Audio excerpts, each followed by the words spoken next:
with all the other hostage families, we were informed that Omar was killed on October 7. Within our devastation, we lost our hope to reunite with him alive. But Hamas, this terror organization, is holding him and his remains of 34 more murdered captives against any international law and any religious values and principles. Who does that?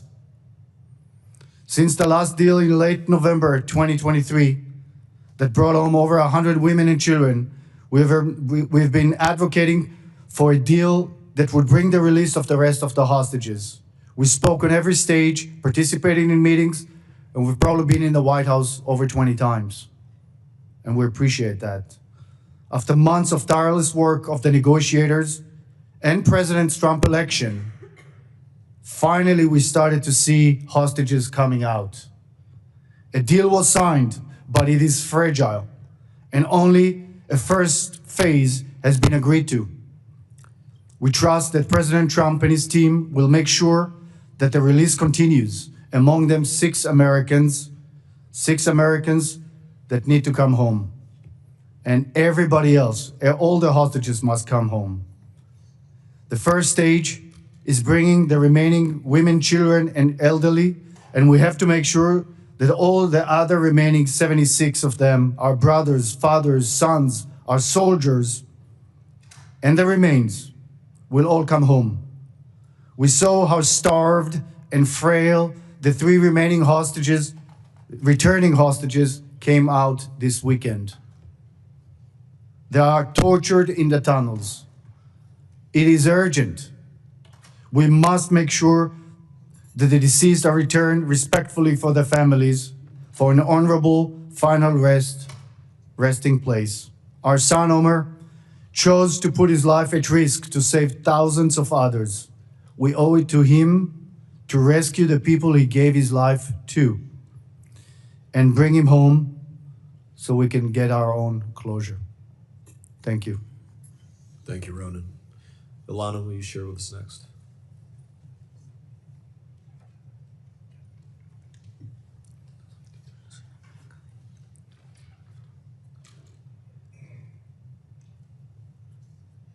Good morning. Thank you for hosting us, and thank you for your leadership in bringing the remaining hostage home. My name is Ilana Gritzewski. I'm 31 years old. Today I speak to you not only as a former hostage myself, but also as a girlfriend of Matan Sangauker, who is still in captivity in hands of Hamas.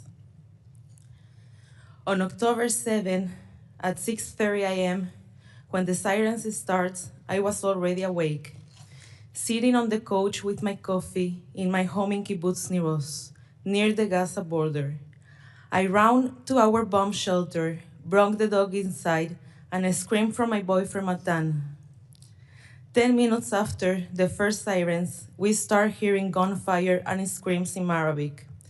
The kibbutz groups chat were already filling with messages about terrorists breaking into homes, one by one.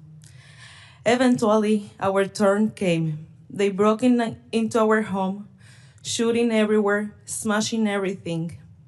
Matan and I jumped out the window, trying to save our life by running in different directions. I was so paralyzed by fear that I frozen and started hiding outside behind a cabinet. Then I felt a strong yank on my hair, a knee streak on my stomach, and they dragged me across the floor. They threw me against a wall and gave me 7 guns, RPG, and grenades at me. The only thought running through my head was, why does my family have to see me die like this? After threats, beatings, and more dragging, they threw me into a motorcycle and put me a plastic hood over my head. I had no idea what happened to Matan. On the way to Gaza, they keep beating me because for them, I was a prize.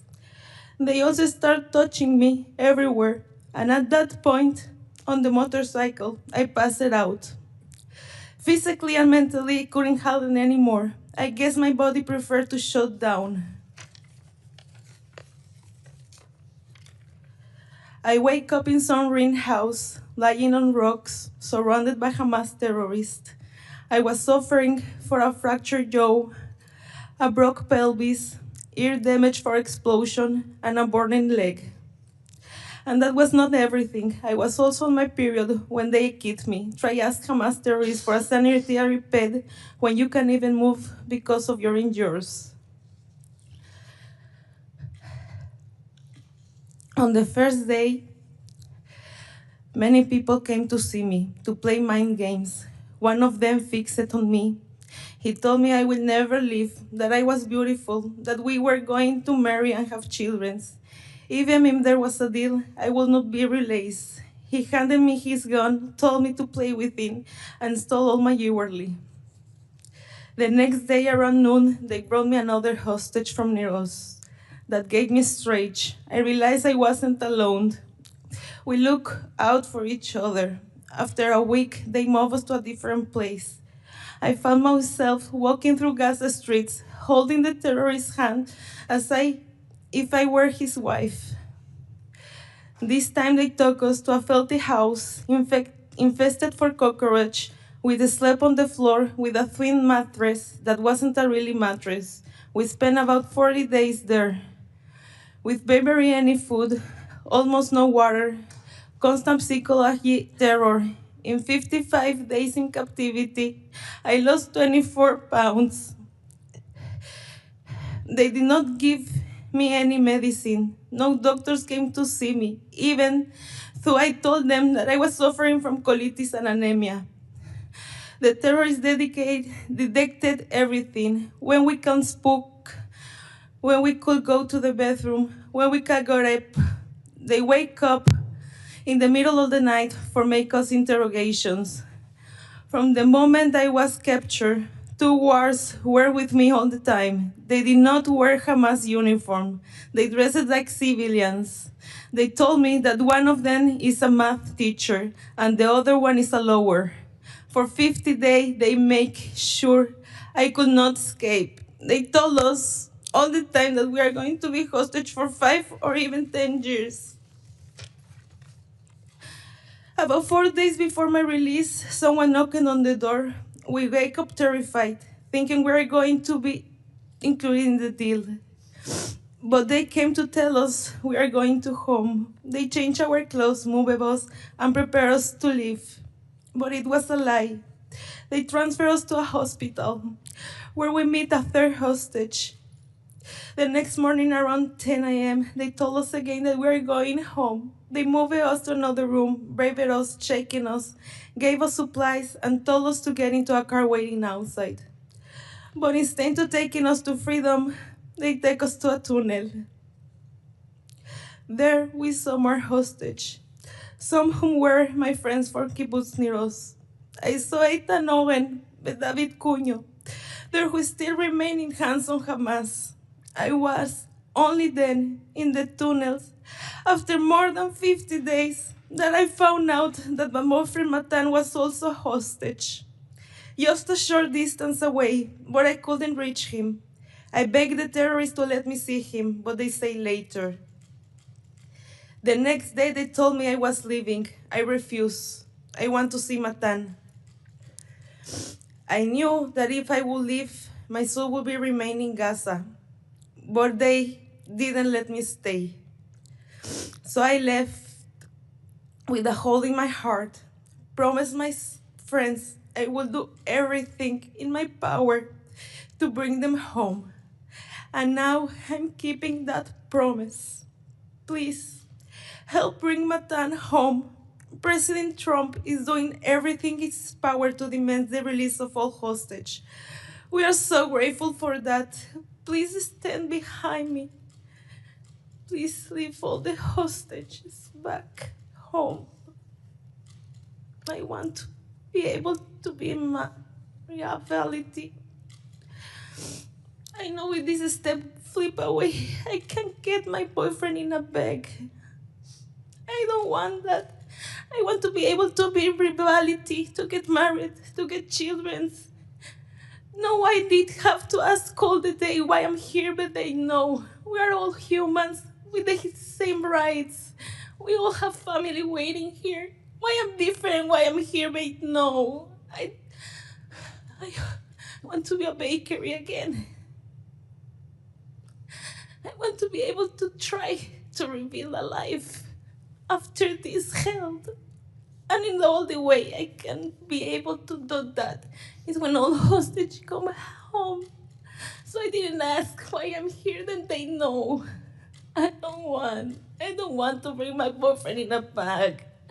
I want to be able to be kind in the promise that I did it to my friend that I went to return alive. Thank you. Thank you, Alana. Moshe?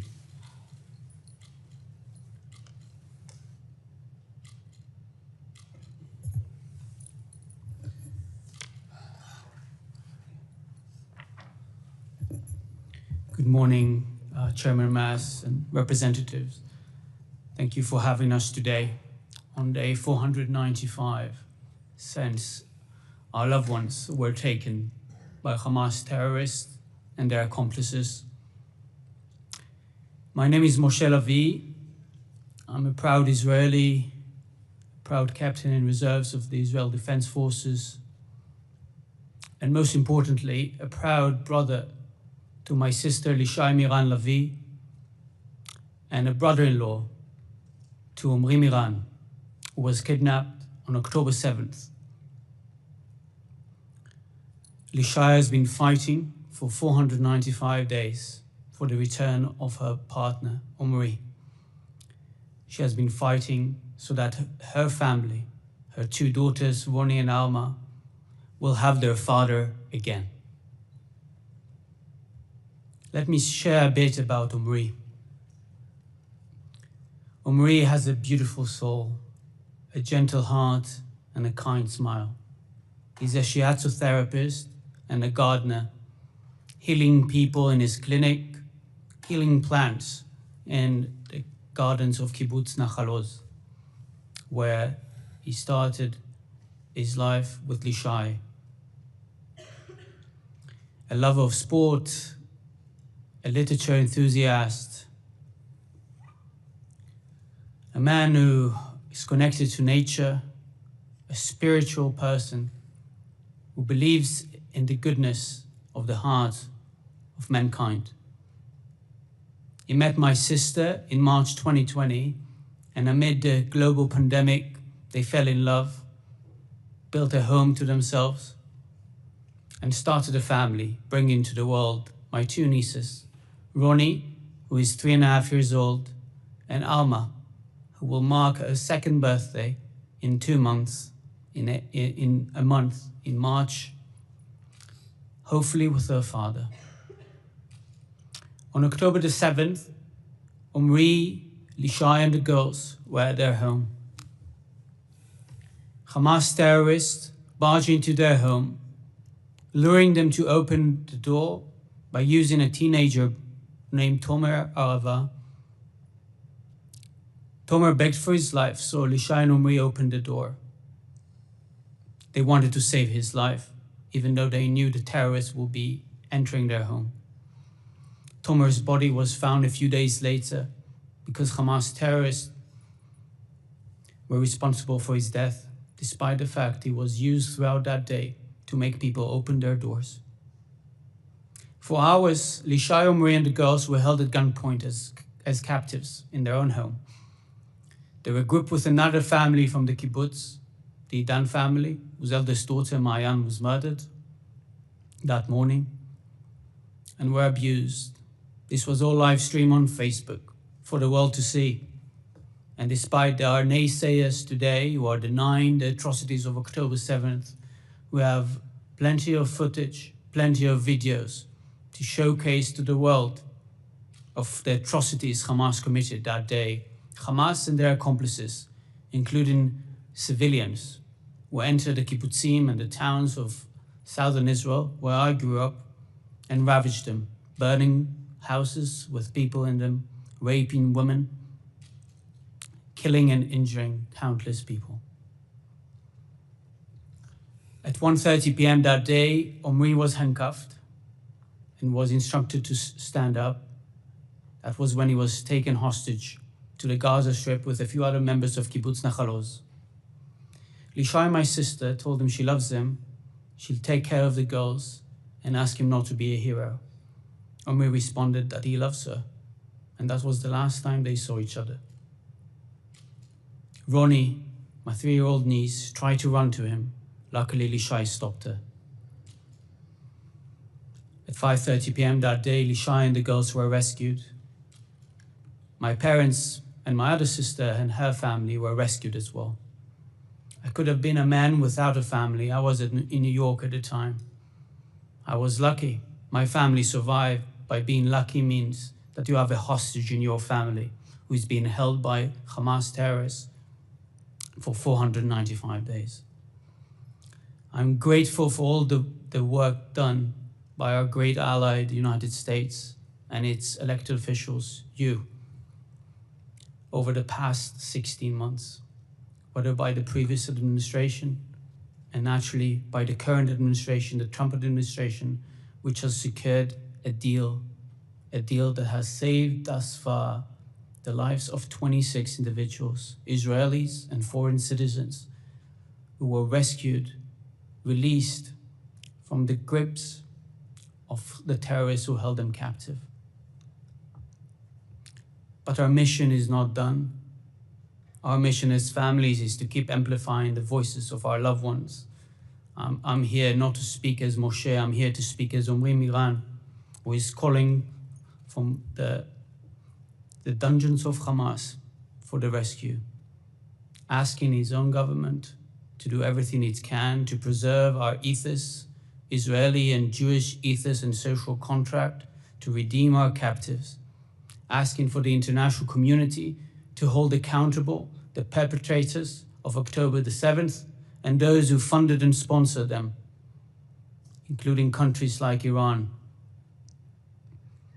and asking you to do everything you can to pressure the stakeholders, the mediator countries, to force Hamas to a viable agreement, to understand that we now need to act fast so that those who still remain captive, alive, will be saved and rehabilitated in the state of Israel, and those who were murdered or killed on October 7th or in captivity will receive the honor to be buried in the land of Israel so that their families will have a closure. This is our greatest mission. This is the greatest mission of our time as Israelis, as families of hostages. And I'm humbled that you took on yourself as a country, as representatives, to take that mission as well. I implore you to keep pressuring everyone to make sure that people like Omri are not forgotten, that their stories are shared everywhere, that their beautiful souls are the ones that matter, so that everyone will receive the closure they need. I thank you, both parties, for doing everything you can, and ask you to keep doing it so that this agreement will not fall apart and that we'll have the reunification of all hostages with their loved ones. Thank you. Thank you, Moshe. Daniel. Hello. So first of all, thank you very much for welcoming us. I want to special thank, of course, to President Trump and to you, Chairman Must, for actually making it a humanitarian issue. Again, we felt for a long time that the hostages issue was not on the top priority of the world and was not on the top priority of the humanitarian aspect of it, and I really want to thank you for doing that.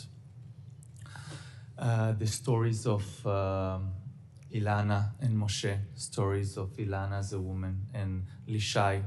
We have 3 others, starting from my grandmother, Yocheved Lifshitz, that had been released after 17 days, waiting for her husband almost for 500 years. She's as well, we saw Arbel Yehud coming back home 2 weeks ago. Arbel was my stepsister and as grandchild to my mom, to my grandmother. Arbel is an amazing soul and coming back here without her boyfriend, Ariel Cunyo. Having my third, one of my best friend and an American citizen, Sagid Ekelchen. Sagid Ekelchen taught us in Kibbutz Niroz, the place where we have 25 hostages still coming from there from the 76. Sagid taught us to play baseball in Niroz, on the grass in Niroz, where so many people been murdered and kidnapped. He's a hero, and his wife is waiting for him with 3 daughters at home. That's the holy work we need to go out from here, to bring those men back home to their women so they can have their lifetime shared together. If it's my grandma, and if it's Sagi, and if it's bringing Ariel to Arbel. My grandfather is the eldest hostage considered alive. My grandfather is the only great-grandfather held hostage in the world, Oded Lifshitz. He found Kibbutz Niroz in 1957, defending the country by founding this kibbutz so close to the borders, knowing the risks. He fought in 4 different wars from 1967 to 1982, risking his life. By doing that, he was also a humanitarian activist, a peace activist, a warrior for justice and for doing the right thing. My grandfather built a kibbutz. My grandfather built an amazing cactus garden, a 64 years old cactus garden, which the last scene of my grandmother, when they've been kidnapped from the whole bomb shelter, when they've been dragged naked at home, she saw my grandfather on the ground, on the cactus garden they built for 64 years, and she thought he was murdered. But my grandfather, as a cactus, has a lot of resilience, and those hostages has the resilience, but not much more. The time is gone, and we saw what happened on Saturday, and we see the situation of the hostages. Also, my grandfather doesn't have that time, and we understand that painful concessions had to be paid to bring the hostages back home. But it's a victory to the Western values to bring those hostages back home. That's the most important thing. And I know my grandfather worked all his life for trying to bring education to the Palestinians, to fight for coexistence, to fight for so many things. And now is our time to pay back to my grandfather for everything he did in the world. And I think that now we have to work, all of us together, and to know that we have to change the strategy as well, and to give a legitimacy strategy. A strategy with, first of all, will bring all the hostages back home, and after we can eradicate Hamas. We can do it from the outside, and we can do it for them, because the victory that all of you, together with us, will make together is to bring those hostages back home, to bring Sagid Ekelchen home, to bring my grandfather back home to his grandmother, to bring Matan to Ilana, and to bring Ishai home. We beg you and stand here to tell you the victory of Israel is to bring the hostages back home. After we will eradicate Hamas, after we will make everything possible. You can dry them out. You cannot bring the humanitarian aid inside, and you can bring an short expiry, the humanitarian aid, to not make Hamas collect. You can stop the money going inside. You can do many things, but we will not be able to save their lives if we will not work fast and do it now. So we ask you, be with us. After that will be the steps for the future, for peace, and for everything. That's also my grandfather will and what he's coming here to ask from you, because I'm here for my grandfather, for the future of Kibbutz Niroz, for the future in Israel, and for the future of the Western value. Thank you very much. Thank you, Daniel. Gal. Hello, everyone, and good morning. Thank you for hosting us. I'm deeply grateful for your support and for your time. For almost 1.5 years, we families have done everything we can to bring our beloved families member back home. Today we're here to tell you their stories. Thank you for your support and ask you to keep doing everything within your considerable power to ensure the release of all hostages being held in Gaza. My name is Gal, and I am survivor of the Nova Festival. But mostly, I am Gal, the older brother of Guy Gilboa Dalal, who was kidnapped at the Nova Festival, taken hostage by terrorists, and been held in tunnels of Gaza ever since. I am older than Guy by 7 years, yet he is my best friend. He is a brilliant guitar player and has deep love to the Japanese culture. He was learning to read, write, and speak Japanese, and his dream is to travel to Japan and experience the sakura season. On October 7th, Guy attended the Nova Festival with his 3 best friends, Ron, Idan, and Evyatar David. Yeah, Evyatar's brother is here, Eli. He will also tell his story. Evyatar is Guy's childhood best friend. Tragically, like so many others, Ron and Idan were brutally murdered. Their spirits are a blessing to us today. Guy, along his best friend Evyatar, was kidnapped by terrorists and taken to Gaza. I managed to escape and return home. Because it was Guy's first music festival ever, he asked me to come along, and so I went with him to ensure he had a great experience and to look out for him. I arrived at the festival at 6:15, just 15 minutes before the alarm started. As soon as I got there, my brother ran up to me, hugged me and kissed me, told me how happy he was that I come. Like all good sons, he took a selfie and sent it to our mom to let her know we are together and we are safe. 15 minutes later, the alarm started. At that moment, I decided to go to my house, and Guy and his friends were supposed to join me. I wanted Guy to ride with me, but he said he didn't want his friends to feel like he was abandoning them, so he would return with them and meet me there. As soon as we heard the gunshots, the fog and the chaos of the moment set in. We were separated, and I couldn't find Guy. I couldn't get back to him. I called him, but he never answered. I'll never forget the sight of countless young people lying lifeless. I was shot at, had to keep running, taking cover wherever I could. And after nearly 10 hours of fleeing and hiding, I was finally rescued by our forces, only to learn that my brother had been kidnapped by Hamas. A video of him had already been published 3 hours before I was rescued. My parents, family, and friends knew he had been taken, but chose not to tell me, allowing me to focus on saving my own life. It shattered me. I couldn't bear the fact that I had gone there for him, to watch over him, and yet I left without him. Since then, my family, like so many other families, are tormented by our imagination of what Guy is enduring. While Guy is subjected to physical and sexual abuse, we are also psychologically tortured by Hamas sick games. Our hearts break at the sight of the recently released hostages. The horror they endured is evident, and no words can convey the urgency of freeing all hostages more powerfully than the images themselves. It's been almost a year and a half since I last saw my brother, and he and the other hostages are running out of time. 76 hostages are still in Gaza, and most of them are still alive. My brother is still alive, surviving in these inhuman terms. We need your help. We want all the hostages home as soon as possible. We know from reading the press, anything can happen in the Middle East. These hostages deals, that's why it's so urgent to bring them all home now.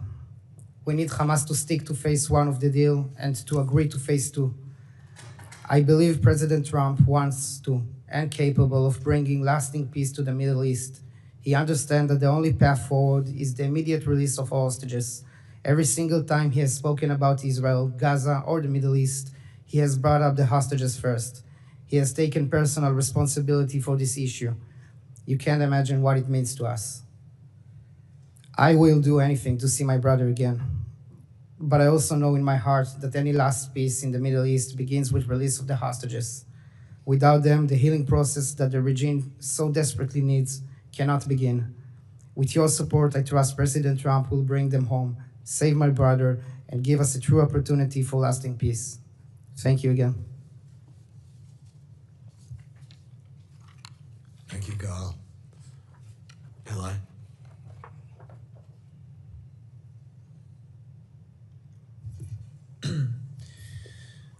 Good morning. Good morning. My name is Eli David, and my brother, Eviatar, has been held hostage by Hamas for over 419 unbearable days. For almost 500 days, my family has lived in a painful, endless wait, hoping for news, for progress, for the moment we can finally bring him home. Every day that passes without him is another day of uncertainty, of anguish, of time stolen from his life. I want to express my deep gratitude to President Trump for his leadership and for his commitment to bringing our loved ones home. The recent release of hostages is proof that determined action makes a difference. That when leaders stand firm and prioritize this humanitarian crisis, lives can be saved.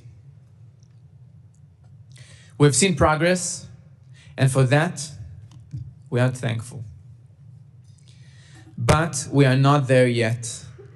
This first stage is a crucial step forward, but 76 hostages are still waiting in captivity, and their return must remain a top priority. Every one of them has a family, desperate to hold them again. Every one of them deserves to come home. In the past few weeks, we've seen 21 hostages reuniting with their families. A moment of relief and hope for all of us. Each return is a gift, a reminder that bringing them home is possible. But my brother, Eviatar, is still not among them. He was kidnapped as a civilian from the Nova Festival, together with his best friend, Guy Gilboa Dalal.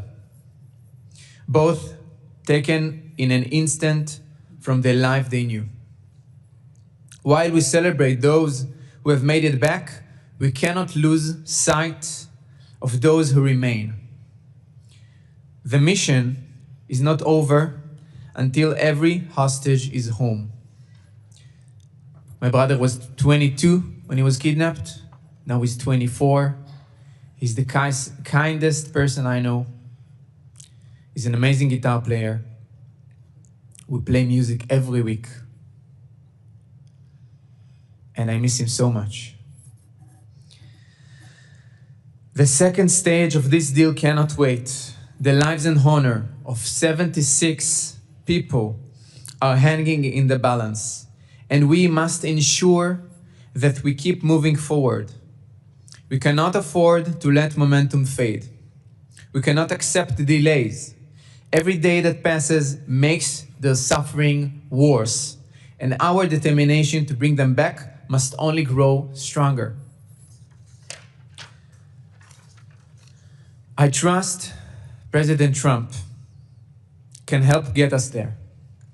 His leadership has already brought hostages back, and I trust that with his continued efforts, we can reach the next stage of this agreement. The families of the hostages are counting on the world to stay engaged, to keep up the pressure, and to make sure this mission is completed. To everyone in a position of influence, President Trump, Prime Minister Netanyahu, members of this committee, and all those working behind the scenes, please continue pushing forward. This is not just a diplomatic challenge, it is a moral mission. We must see this through until every last hostage, both the living and those murdered, are returned home where they belong. We remain hopeful and steadfast. We will not stop speaking, we will not stop advocating, and we will not stop fighting until Eviatar and all 75 other hostages are back in the arms of their families. Thank you. Thank you, Eli. Again, we just don't have the ability to know exactly how you feel, but thank you for helping to give us a glimpse of what life has been like. It helps us all to better understand and to be able to place ourselves in these situations that nobody ever wants to be in. So thank you for sharing with us, for sharing with the world. We're going to alternate from left to right to ask a few questions, learn a little bit more. I'm going to begin with my colleague, Representative Kim. We'll start with you.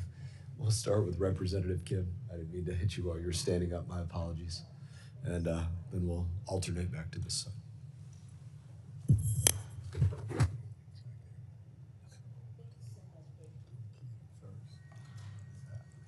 I welcome you and thank you so much for sharing your stories. And I've taken notes, but we have already known about your family members and your loved ones.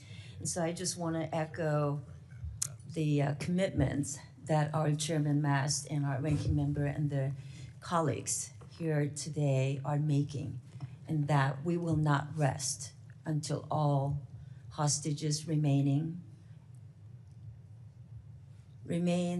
or we don't, as you mentioned, Ilma, we want to see your boyfriend come live, not in a bag. And I really took that to heart, and I'm so sorry for the personal suffering that you endured and continue to do. So I really feel for you, from a woman to another woman, but also to your grandfather, to your brother-in-law, to your family members, to your brother and your son. I really feel for you. It's also good to hear that you have confidence in President Trump and in his leadership. You already said, Eli, that his leadership has already made a difference. And we're doing this in different phases, but we will make sure that everyone is back home with their loved ones. And we will not rest, and we'll provide the forum and the opportunity for you to speak out until everyone is back home. So I just wanted to also echo that Hamas's repeated attempts to exploit the recent hostage transfers is a good reminder of the need to work hand in glove to ensure an attack like this can never happen again. So I hope you will continue to speak out and tell us what steps are needed in your view to ensure that we can achieve Hamas enduring the defeat. If you want to respond to that, I would be grateful.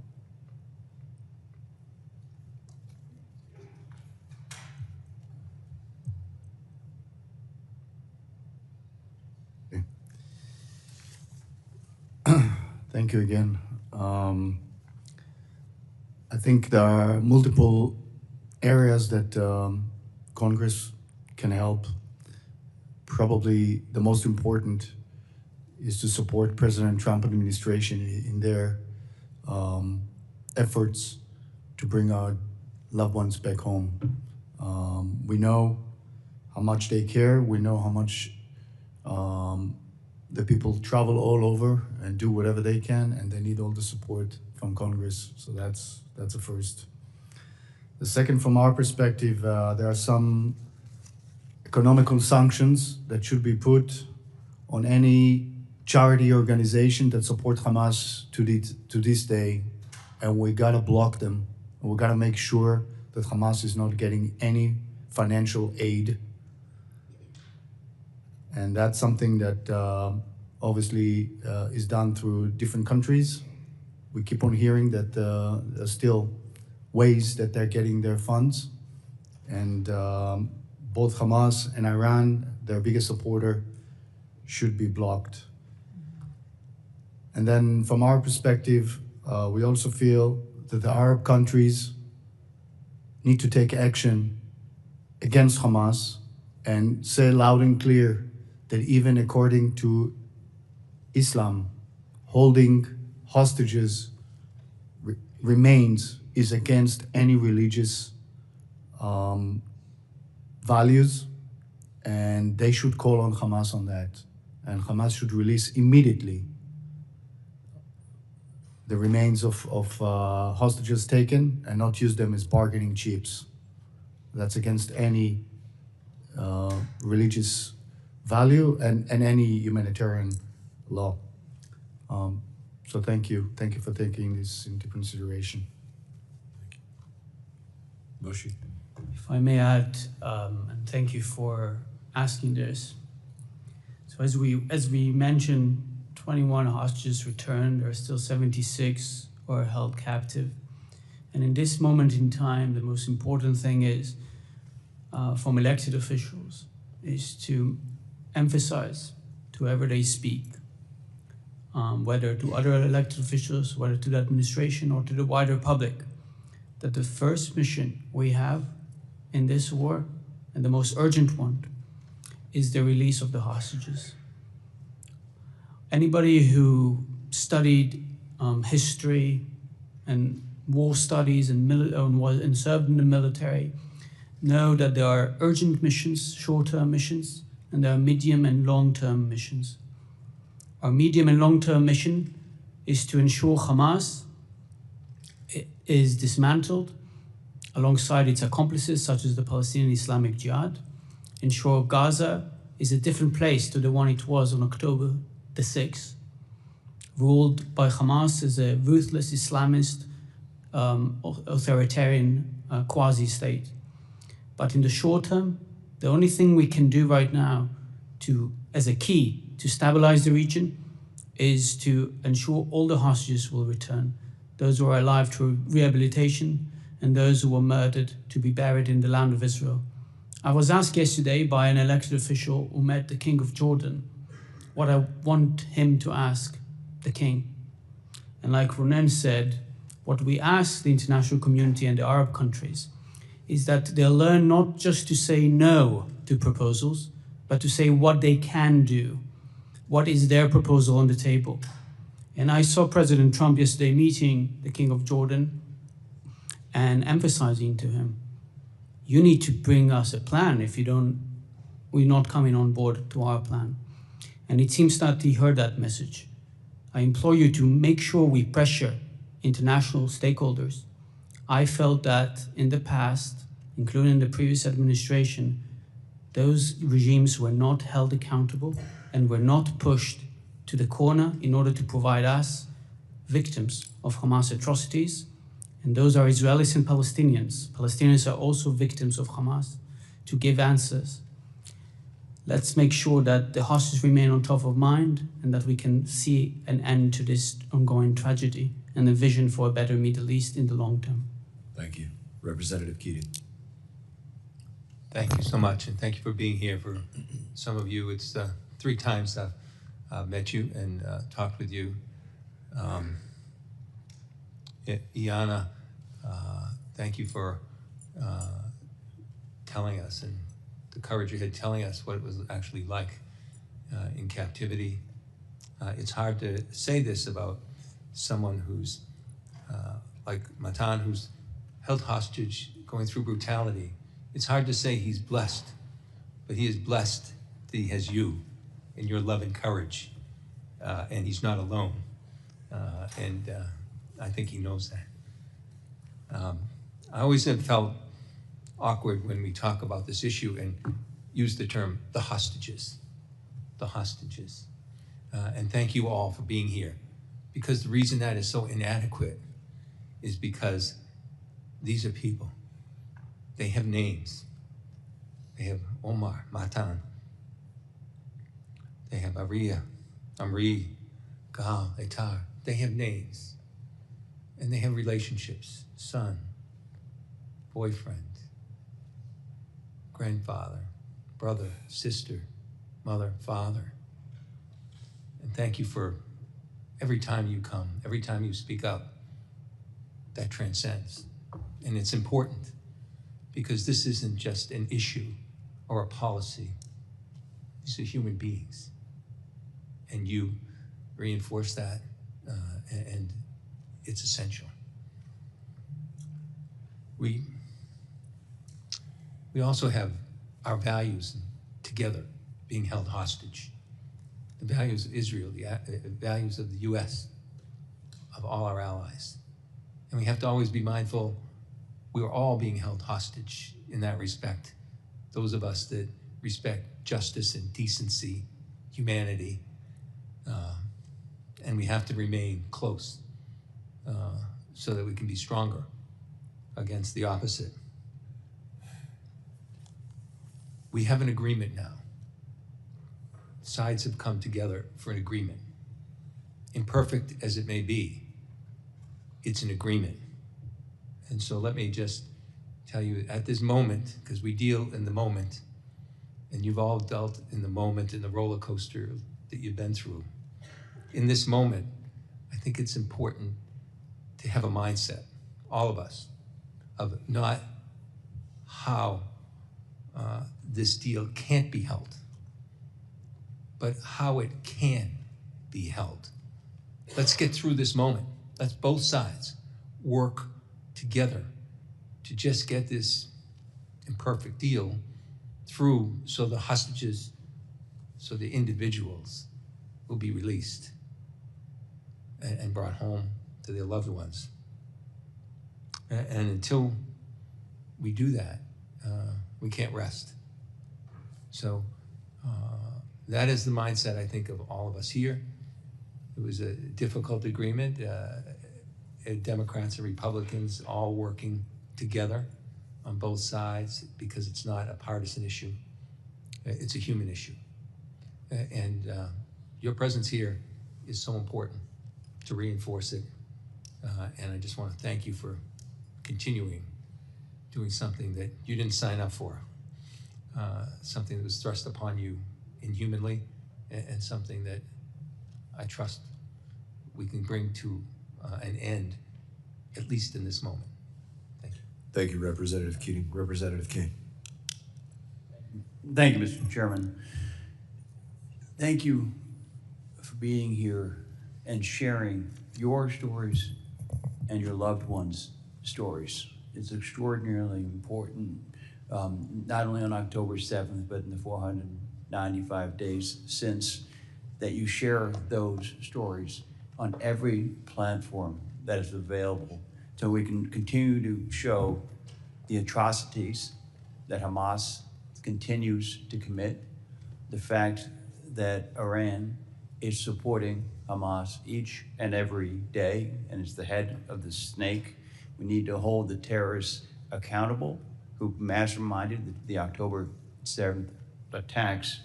And can you please talk to us about how we ensure that the global organizations that over the course of the last 495 days have not raised their voices, have not held Hamas or Iran accountable. What can we as members of Congress or people who care about your families and your loved ones do to ensure that we have a safe and immediate return and a global effort to make sure the hostages are not taken in the future? I think what you raised it's very important. I think the first step of doing that is putting all those organizations aside and focusing on the mission of bringing the hostages back home. After the hostages will be home, it will be much easier to eradicate Hamas. And as you all know, it's much easier to dry out a place or fight in a war while you don't have hostages there. I think the US government is doing great work in putting the hostages situation on the top priority. I'm sure as well that we saw this week Khalil al-Khayam meeting with the Hamas terrorists in Iran. So for sure that wasn't a help. You should just emphasize the Iran accountability for that. Make more pressure in Qatar that if they are not making a deal, they've been arrested, you dry out their money. Make sure that into Gaza is not going inside humanitarian aid, which has a long expiry date, because then Hamas cannot gain power. And after that, make sure $1 is not going inside from any organization. No banks are going to be rebuilt in Gaza, and no other way to bring money in. The rest of the organizations, I know you can do all the necessary work to make sure that they will do the right thing the next time. That is the ways I think and I see those things happens. But for the moment, the way to bring the hostages back home is in a deal that you must understand that in day 42, either all of them come back home or you start a deal of a hostage per day, but you need something that will not stop. This deal is problematic because every week to see few hostages is not easy. Must make sure this phase ends, and as soon as possible, we squeeze all the other phases to bring everybody home, and then you can start eradicating Hamas and continue to any plan and future plan containing Arab countries or by the lead of the US alone. We need to bring the hostages home. I absolutely agree with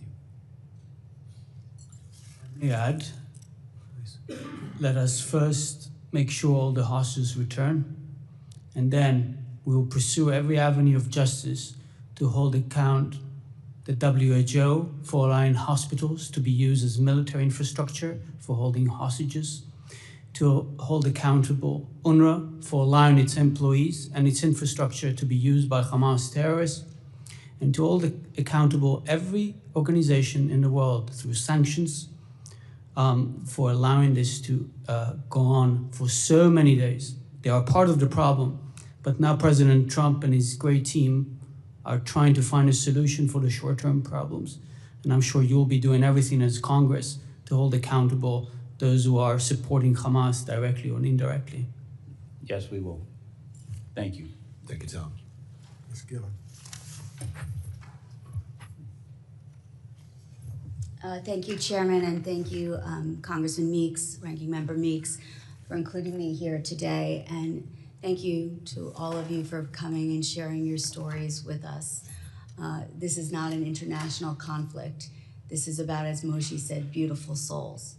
I am one of the new members of the House of Representatives, and I want you to know that one of my first speeches, if not my first speech on the floor of the House, was honoring the hostages that had just been released as part of the deal, but reminding my colleagues and anyone who is watching that there still are so many more people that we need to bring home.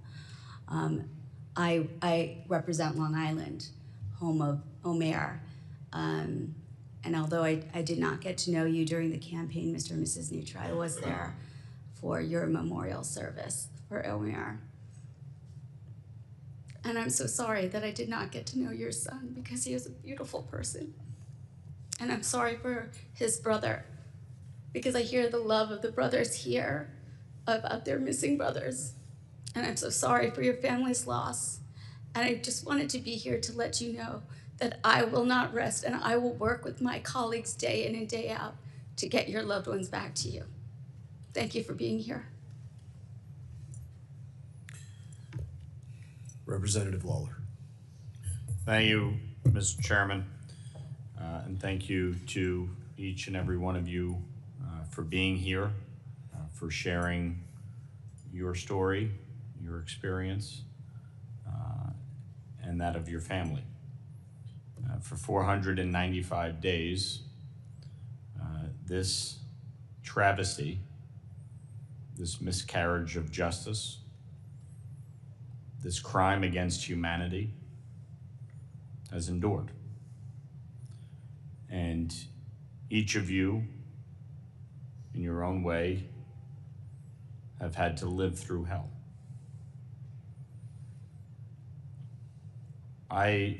Over these 495 days, have come to know many of you, some more acutely than others. I have spent a lot of time with the Neutras. This photo of your son, this photo is seared in my mind. You see in your son someone who lit up the world. Someone who was selfless and caring.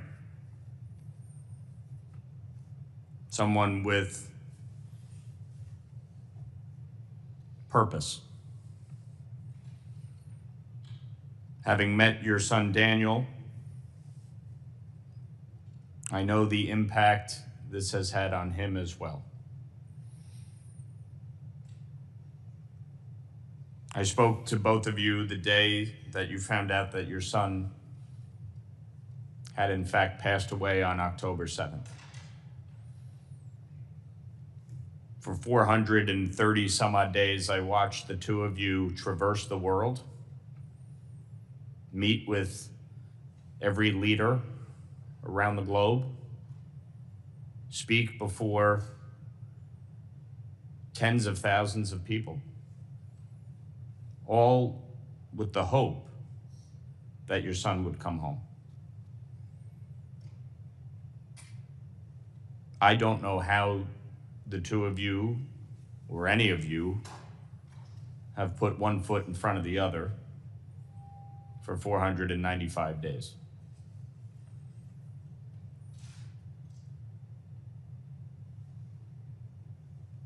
I think the travesty in all of this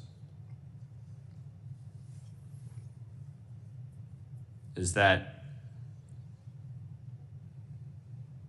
there should not be a single hostage remaining at this point. Whether living or deceased, everyone should have been returned home by now.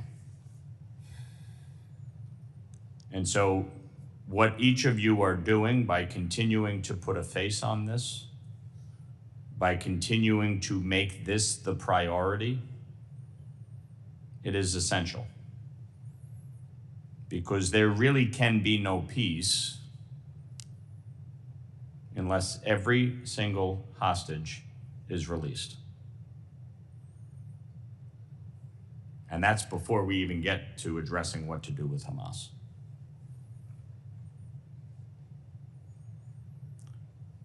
Orna,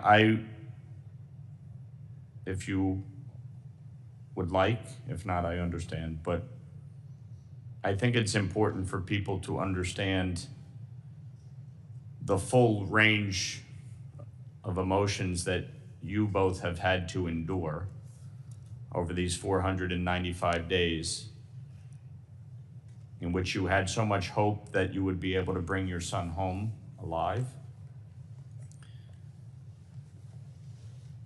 only to find out that, in fact, he was killed on October 7th.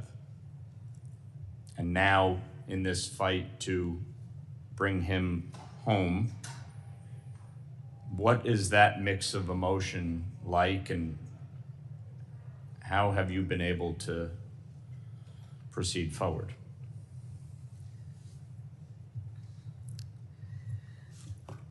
I first want to thank all the members of this committee, and I want to say that we are Israeli Americans, and we have been thankful for being just that, Israeli Americans, over the past 16 months, proud Americans, because America has stood by our side, and people like you have been on our side and have been vocal. And what we know is that silence is complicity, and I can say that America has not been silent from the first moment. We have been in this terrorist attack since October 7th. It has not ended. And all the emotion and the range of emotion that Ilana described being exposed to on in the 50 days. All the families, the hostages, of course, are bearing that, but the families on a different level are bearing that every day. This insane roller coaster of emotions, every statement that is made by a world leader, and the implications of that, what does that mean for the hostages, the hope on the one hand, and the despair when things aren't going according to plan, and the worry. And I know, for a fact that these past few weeks have been extremely excruciating as families are waiting to hear whether their loved ones are in fact coming back. And for us, of course, knowing that Omer will not come back. Not come back in the way that we were expecting him to come back and wanting him to come back. It's been devastating.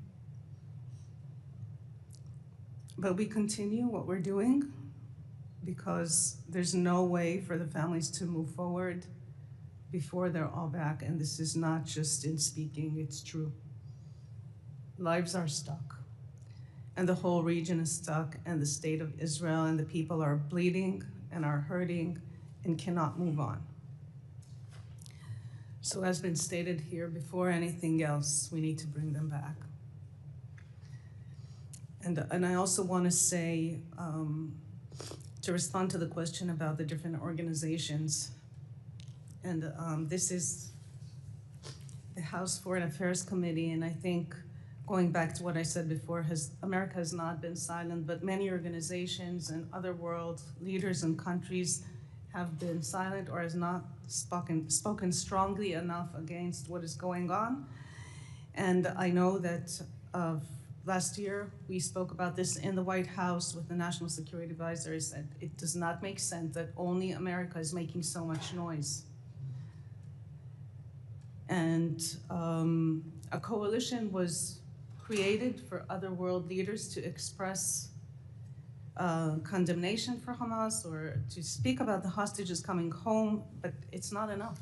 We don't hear those voices enough.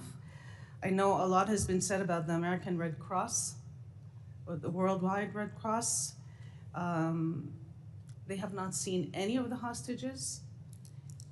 They present themselves as helpless in this situation where it's not up to them, but they also have a role in speaking up and saying that Hamas is not allowing them to see the hostages. Because the way this whole thing has been portrayed over the course of the past year is just insane.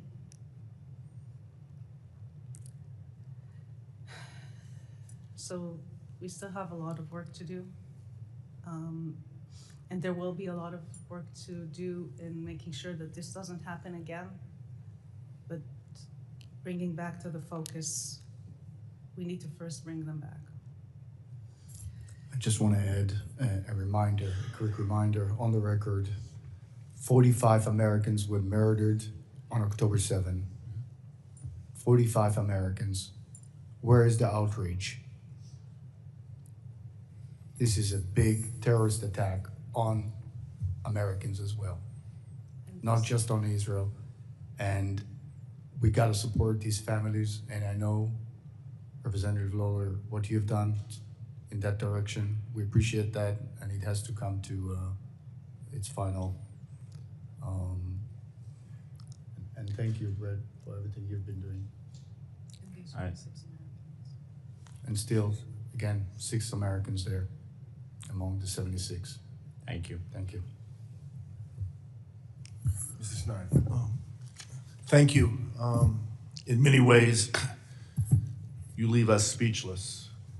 And you can see all of us struggling to find the words, which is why I want to thank you from the bottom of my heart for your courage to share your stories. I can't imagine the strength that it takes to be here and speak as you have, but to speak as you have been doing so for 495 days. You have carried the light of all the hostages, of your loved ones, but of the entire country of Israel. And it's a light for the world to see the truth. The truth is that Hamas invaded Israel on October 7th of 23 with genocidal intent. that Hamas took 250 people as hostage and continues to hold more than 70, 495 days later. That Hamas has time and again demonstrated, even in the obscene staging of the release the past couple of weeks of the hostages, that their intent remains the same: the destruction of Israel, the murder of Jews, the torture of those they still hold. It is clear, and you help us see that as long as Hamas controls Gaza, as long as Hamas can threaten Israel and Israelis, neither Palestinians nor Israelis can have peace. As you have talked about, Hamas must be destroyed. Its capacity to rain terror over Gaza and to threaten Israel must be eliminated before we can move towards that peace we all want. You have our promise. You've heard us say this. We are not going to rest until every one of your loved ones, until every hostage is home and united with their family. As President Trump and Prime Minister Netanyahu have emphasized, every hostage should come home immediately and without any conditions. That's where we should be. It's not where we are. And we need to, as we've discussed today, work to increase pressure on the international community, to bring pressure not just on Hamas, but on the interlocutors to force this issue. Again, you leave us almost speechless. Your courage, your strength gives us strength. And so I just want to say thank you. You have our commitment.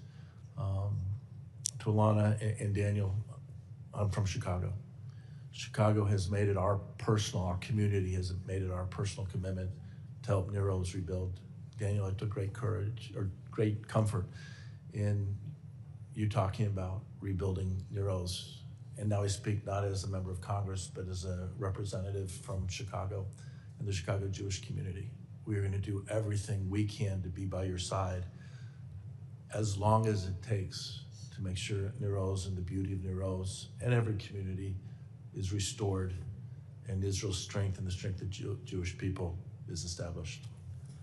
Thank you very much. Thank you so much. We really appreciate it for all the help and support from the Federation of Chicago, emphasizing we still have 25 hostages only from Kibbutz Niroz, including saying here that Ilana saw the Cunio brothers, 2 brothers from 4, and Sagide Kelchen that I told you about. So thank you for the Chicago Federation. Most of the things what we need to do now is share everyone together, gather and help, releasing the hostages, and after that we will eradicate Hamas in all necessaries, as Nir Oz suffered, as you know, most on October 7. We lost 117 for 400 inhabitants on that day. 41 were murdered, some bodies were kidnapped as well, and still 25 hostages. So we know what is pain, we know we want the revenge, and we want Hamas to be eradicated. The first thing we do now, do everything that the phase 1 will continue, and we will continue immediately to phase 2. And if we can squeeze everything together to 1 day on 42nd day, let's do all the pressure we need to do that to bring everyone home, and then the victory to the Western values. And after that, we'll eradicate Hamas, we'll eradicate terror, and we will fight the diplomatic jihad. We have so much to fight for, and we can have some painful concessions to bring now the hostages home. That's the first priority. Then we deal with everything else, and that will be also the future for Israel. And thank you very much. As the US, ended the World War II in 1945, and we have a country in Israel after that. Now, again, we have the US government and President Trump to help the Jewish people again from the scene that we saw on Saturday, and immediately squeeze it into a deal, because we know that if fighting will come back and war come back, it will take months, and that we cannot accept. Thank you very much again for all the support, and for the Chicago Federation. Thank you, Republican Schneider. Representative Self. Thank you, Mr. Chairman. I have a question for the world. What does never again mean to the world? You just mentioned 1945. Yes, Israel came into existence there in Tel Aviv. I've been in the Independence Hall. It's a moving place, your own Independence Hall. But what does never again mean to the world? And frankly, Hamas right now will be handled, I think. I'm a soldier. I'm a simple soldier. This is not war. What we saw on October the 7th is not war. Frankly, we need pressure on, and I'll specifically mention two, Qatar, however you want to say it, needs to be pressured by the entire international community, because Hamas is not the problem right now. The problem is Hamas doesn't feel enough threat, doesn't feel enough pressure, because the only thing they understand is force. So we need to be, as the US Congress, as the Trump administration, bringing more force against Hamas so that they release the hostages. And I'll also call out the UN. Not only UNRWA, but UNIFIL in Lebanon, they all failed. They all failed. And when you look at the number of resolutions against Israel compared to the number of UN resolutions against the entire world, the rest of the entire world, you get an indication of they also need to feel the force of the civilized world. So I appreciate your stories. I cannot imagine. Sam Johnson held this seat that I hold today. He was in the Hanoi Hilton for almost 7 years. His body came back absolutely broken. You couldn't shake hands. You couldn't squeeze his hand. So this is not war, though. This is terrorism, and Hamas is holding out because they do not feel enough pressure. So I agree with you that the first mission in this is to get the hostages back, and that requires more force. I know you have a lot of hope in the agreement. I think we ought to be optimistic, but I think we ought to be realistic as well, because the first mission is to apply pressure, whether it be the agreement, if it holds. If it's not, force on Hamas to get the hostages back. With that, I yield back, Mr. Chair. Thank you, Representative Self. Mr. Latimer. Thank you, Mr. Chairman. Thank you, Mr. Ranking Member. I had the opportunity 6 weeks after October 7th of being in Israel, in Kibbutz Kfar Aza. And what I saw was unlike anything I've seen in my life.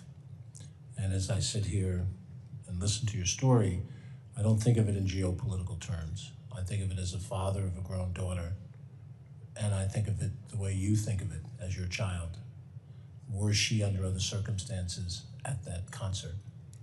And were it her picture that was on this? When I look at these young men, I think of my nephews. And I think of the fact that you have an uncle as I am the uncle of other nephews. It's a personal thing. So many times we talk about these things in public office as a political, geopolitical thing. And some issues fall into that category, but this one to me is just a human thing. And I appreciate you coming and sharing this so that we can get a better personal connection and understanding. So when we talk about what we have to do, it's not abstract. It's remembering your faces, remember the way you spoke, the pain that you've suffered. And I thank you for sharing that publicly.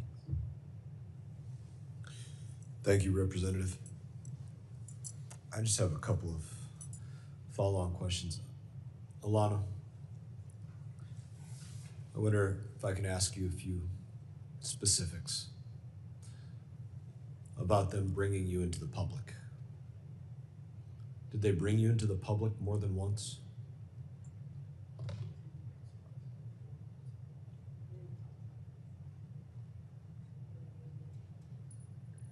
Yes, all the time I was taken to a different place. I also take a walk inside the hospital to get out. They take me to another houses, so I also was in the street. I was supposed all the time to all the people. When you were out and exposed to people, did you get the sense that everybody knew who you were, what you were? Did they make that obvious to everybody, or do you get the sense that they did not? There are people that they know, they come to the door from the house to see the hostage, to see me. In the street, I all the time go with my eyes down, praying that no one know that I'm a hostage, so they don't kill me or do something. And when you were in the public or in the hospital, or anytime that there was others around you that were not directly your captors, the whole of the area was your captor, but not immediately around you, was there ever anybody? No, in the hospital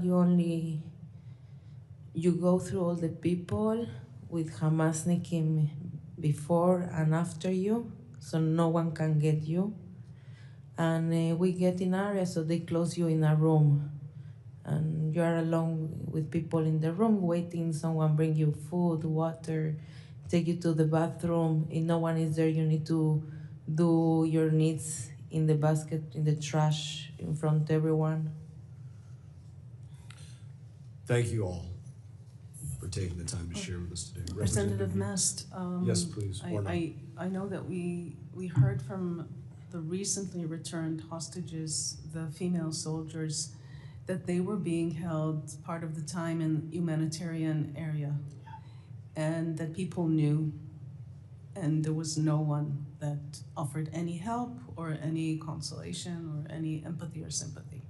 And that's the same thing that I've heard as well. That's why I was very curious to know if your experience was the same. Right. Because it does speak about broader motivations, the reaction of all that know exactly who and what you are, and what their commitment is or is not, and where their allegiances lie. I can only say that I don't know, in their hearts, the people of Gaza, but for sure anyone there that is even against Hamas is being held captive too. Thank you, Orna. Representative Meeks, did you have anything you'd like to close with? I'll just close with thank you. I think it's important that everyone hears your voices and your story. And I also think that it's important, as all of you've indicated, that individuals speak up. Because this kind of human tragedy, every human being should speak up. Shouldn't be just individuals who may be from Israel. Shouldn't be just individuals who may be Jewish. Shouldn't be individuals who just may be Americans. Shouldn't be just individuals who may come from a different ethnic group. It should be everyone. And it should be a situation where we may not agree on everything all the time, but to hear your stories and to know of the reality of October the 7th, and to know that if good people do not speak up, it could happen to anybody, anywhere. It is with a deep, deep set of gratitude that I say to you that you have the courage to continue to come before us and tell your story. I'm saddened that you have to do it. And I'm saddened that someone is still held hostage or have lost their lives. But I will always speak up. Thank you for being here. I will echo that comment. Thank you for being here today. Thank you so much. Really appreciate. We want you just to remember that they are changed, starved, and eating crumbs off the floor. Do whatever it takes. Bring them home now. Please do. Thank you. Thank you.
Good afternoon.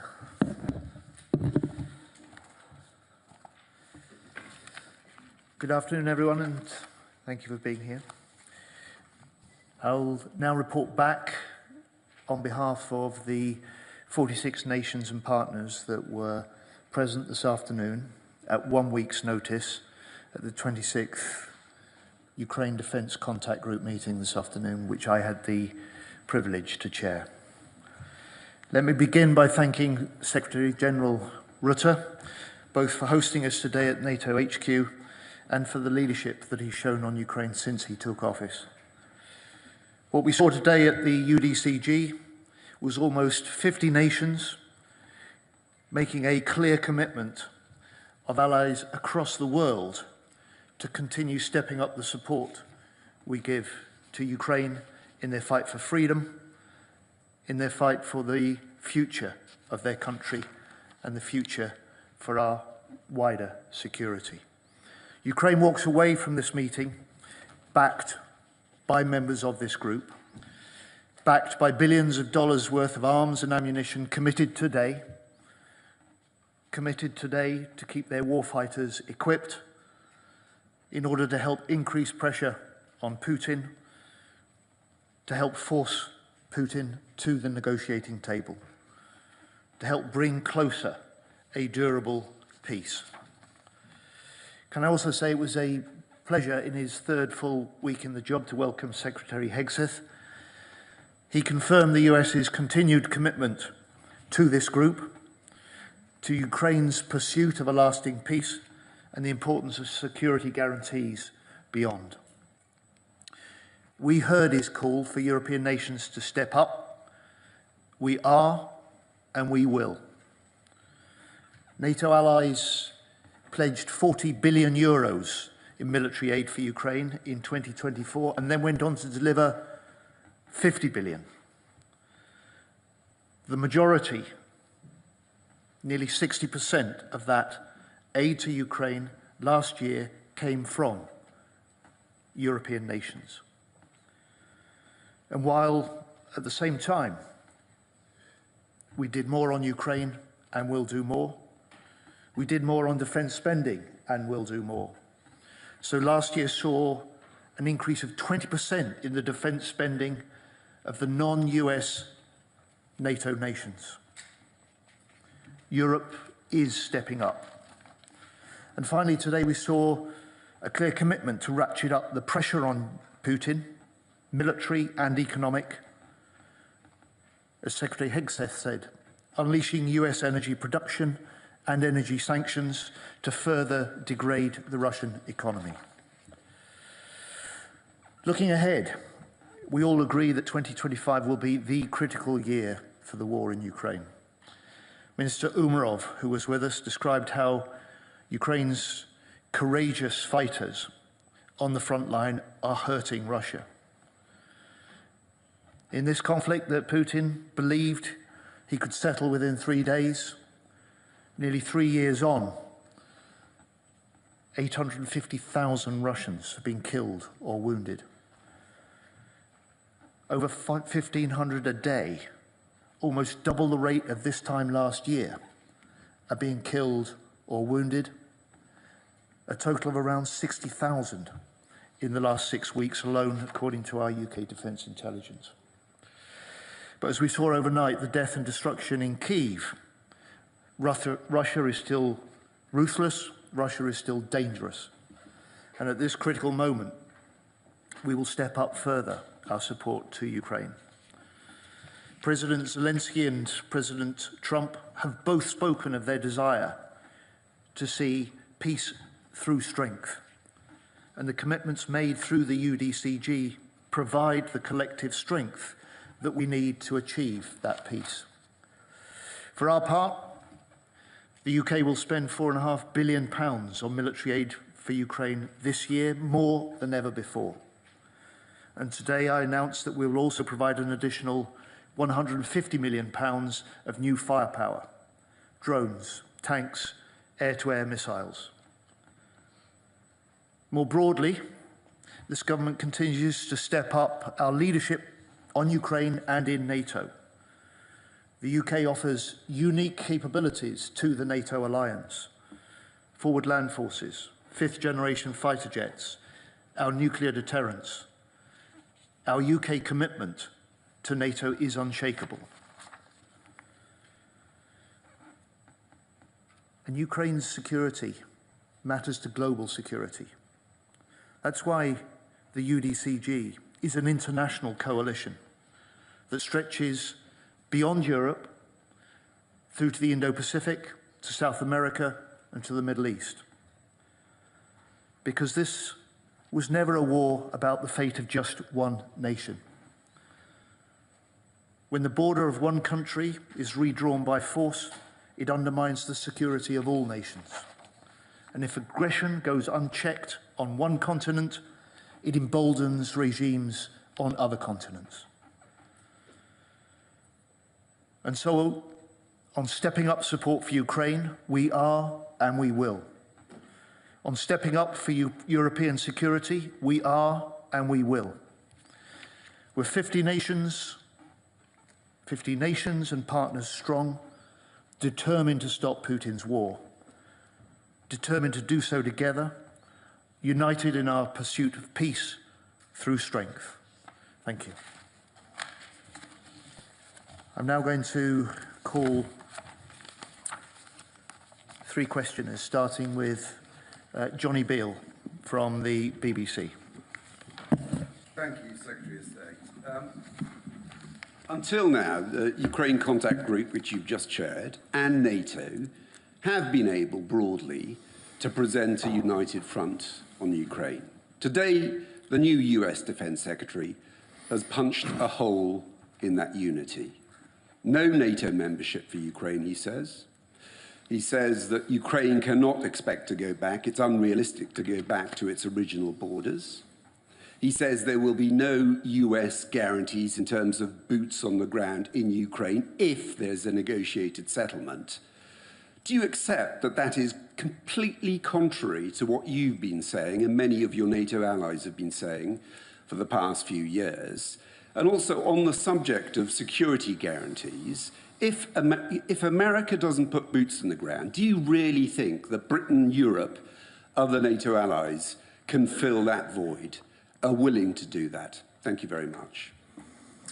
So what Secretary Hegseth set out today was confirmation of his commitment to continued involvement in this Ukraine Defence Contact Group. That's the international coordination of support for Ukraine. That will be maintained. What he set out was his commitment, President Trump's commitment, like ours, to see a durable peace to this conflict.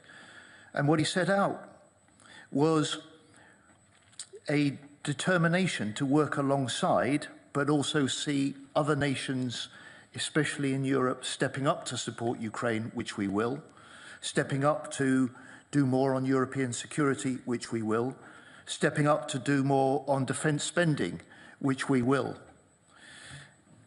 And we, as a NATO alliance, to which he also gave the firmest possible continuing commitment, have always been clear that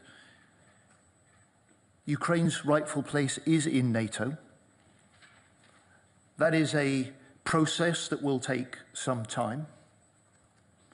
And for now, our duty, my duty as a defense minister, the duty of the nations around that table, is to make sure that Ukraine is in the strongest possible position going into any talks in the future.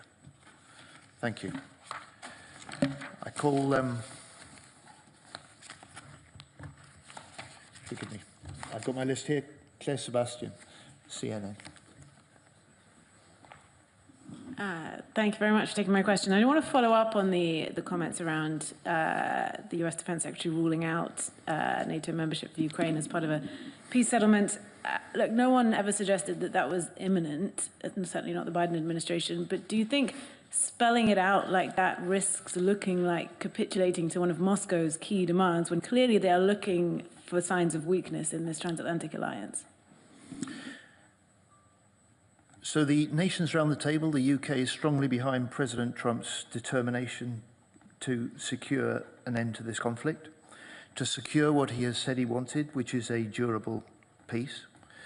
And the commitment that we have made is to make sure that we put Ukraine in the strongest possible position while it is fighting when it chooses to talk. And for the US, Secretary Hegseth also laid out how, alongside the continuing military support for Ukraine that together we must provide, stepping up the pressure on Russia through energy, through economics, through diplomacy, is part of President Putin's pledge to bring President Trump's pledge to bring President Putin to the table. Lily Bayer, Reuters. Thank you very much. I'd like to follow up on the questions from my colleagues. One thing we also heard from Secretary Hegseth is he said that Europe must provide the overwhelming share of future lethal and non-lethal aid to Ukraine. From your perspective, is this doable and realistic as a goal? Can Europe actually provide the largest share, the overwhelming share of assistance, and still put Ukraine in that strong position that you were describing? Thank you. What the nations around the table and the discussion this afternoon confirmed was that the European nations and the wider international nations, alongside the US, can and must step up the help for Ukraine, and we will. But what Secretary General Rutte has also confirmed today is that 58% of the military aid put into the hands of the Ukrainians in the last year was provided and delivered by European nations. So we are stepping up the support for Ukraine. We will do more. We'll do that alongside the Americans, and we will do that to support the President Trump's pledge to bring Putin to the table and to secure a durable, lasting peace to this war in Ukraine. Thank you very much.